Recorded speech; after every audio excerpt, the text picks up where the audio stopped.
SNDP യോഗം Cherthala town 490 number ശാഖയുടെ കീഴിലുള്ള താമരവള്ളി ശ്രീ സുബ്രഹ്മണ്യ സ്വാമി ക്ഷേത്രത്തിലെ ഒന്നാമത് പ്രതിഷ്ഠാ വാർഷിക കലശ മഹോത്സവം ഭക്തിസാന്ദ്രമായ ചടങ്ങുകളോടെ ആഘോഷിച്ചു.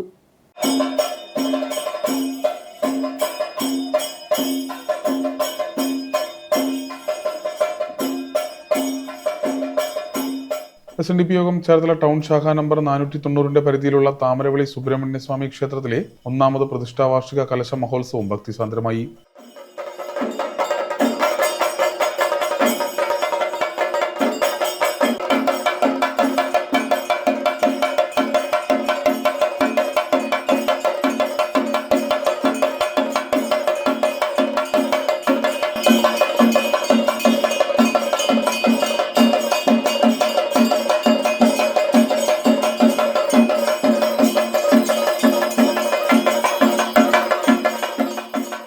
ബ്രഹ്മശ്രീ കട്ടച്ചിറ സുഗതൻ തന്ത്രികൾ മുഖ്യ കാർമ്മികത്വം വഹിച്ചു. ക്ഷേത്രം ശാന്തിമാരായ ശങ്കർ, അഖിൽ എന്നിവർ സഹകാർമ്മികരായി. പ്രതിഷ്ഠാ ദിനത്തോടനുബന്ധിച്ച് രാവിലെ 5:30 നട തുറക്കലിനും നിർമാല്യത്തിനും ശേഷം ഉഷപൂജ, ഗണപതി ഹോമം, ഭാഗവത പാരായണം എന്നിവ നടന്നു. തുടർന്ന് താലപ്പൊലി വരവ്, ഉച്ചയ്ക്ക് 11:30 ഏറെ ഭക്തി നിർഭരമായ കലശാഭിഷേകം എന്നിവ നടന്നു. ഉത്സവ ചടങ്ങുകൾക്ക് ശാഖാ president PS Santhosh Kumar, vice president TK Dineshan, പ്രതിഷ്ഠാ കമ്മിറ്റി ചെയർമാൻ അനിൽ ഇന്ത്യവരം, ശാഖാ സെക്രട്ടറി C സോമനാഥൻ എന്നിവർ നേതൃത്വം നൽകി. നിരവധി ഭക്തജനങ്ങൾ ചടങ്ങിൽ പങ്കെടുത്തു.